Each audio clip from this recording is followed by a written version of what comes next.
Hello mga Lods. Narinig nyo na ba or naranasan nyo na ba ang tinatawag nating buhawi or tornado pagdating sa kakakama? Kung wala pa at hindi nyo pa alam kung ano tong posisyones na to, ay makinig ng maigi at panuorin ng buo ang video na to. Dahil sa channel lang na to, malalaman nyo kung ano nga ba tong posisyones na to na binabanggit ko. So mga Lods, sa mga hindi pa alam dyan, pero alam ko naman na alam nyo to. Kasi kung mahilig kayong manonood ng mga something na pampainit,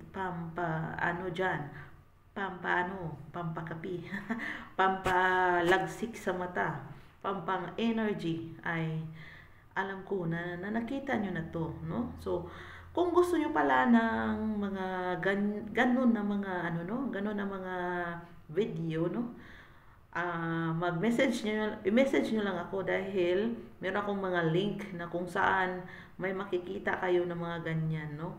So, kung gusto nyo ng link tungkol sa mga ganyan na mga mapapanood ninyo, ay pwede ko kayong bigyan ng link. So, message nyo lang ako, Inday Bagat Vlogs or Inday Bagat Open-Minded Vlog na page. So, yun lang. Balik na tayo sa ating topic na kung saan ang tinatawag nating buhawi, no? Alam niyo naman na yung buhawi, yung patwirl-twirl, di ba? Yung twirl-twirl tapos may biglang tapos parang ilipad ka, no? So kung hindi niyo to nakita, ito yung tinatawag na kung nakita niyo yung magsisisipipipiping ang sa tawag natin BB. Alam niyo yung BB? Kung nakikita niyo yung mga BB, di ba yung mga nila is pa ganun tapos pa twirl. Kung hindi niyo nakikita yung mga ganun sa BB, mag-search kayo kasi ganun ang formation ng tornado. So magkaroon na naman tayo ng bashers nito kasi naman natin ang posisyones na to, yung parang ang hirap i-demonstrate. So mahirap i-demonstrate ang posisyones na to. Kasi ang posisyones na to, no, ito yung tinatawag na ang kuan kasi nito, ang girlalosh, no, yung babae na to ay of course siya, pwede siyang nakapagtuwad, pwede din siyang gawing nakatihaya. Pero mas maigi talaga na mas ill na ill kasi siya, yung parang mas maganda siya, mas ma-appreciate mo siya pag nakatuwad, no? So doon na lang tayo sa tuwad. Di na lang tayo doon sa kanang nakatihaya, nakabikang doon na lang tayo sa patuwad. Doon lang tayo kasi maganda kasi yun, no?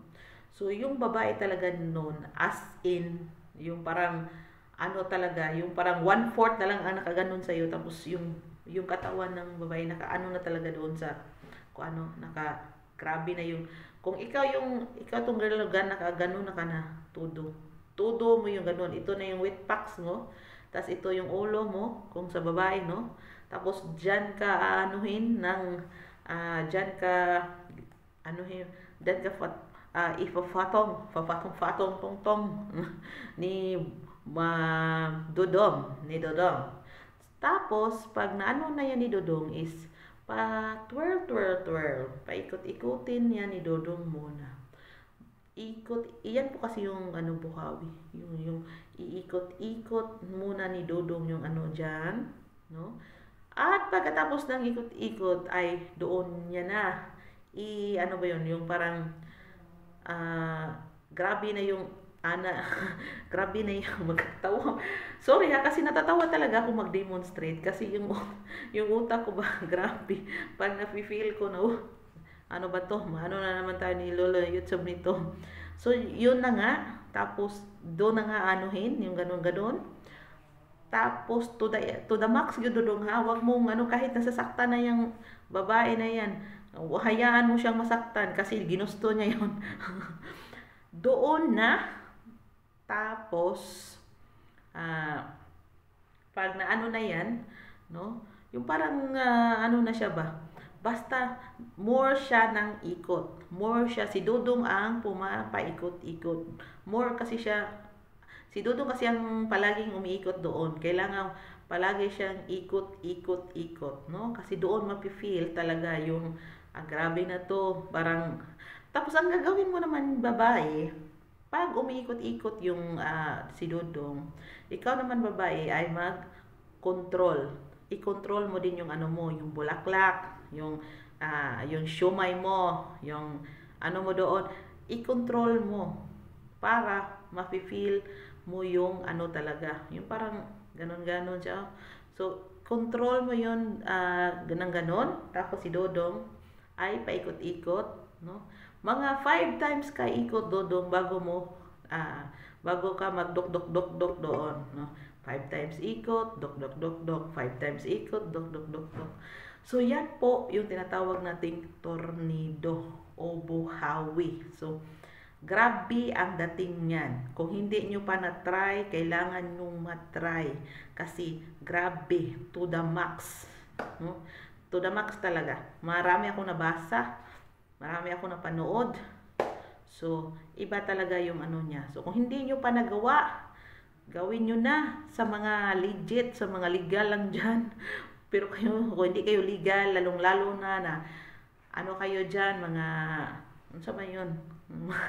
Illegal or mga nanonood ditong kabataan, huwag kayo pong gumagawa, no? Huwag nyong gayahin ang sinasabi ko pag hindi kayo ready o handa sa mangyayari in the future.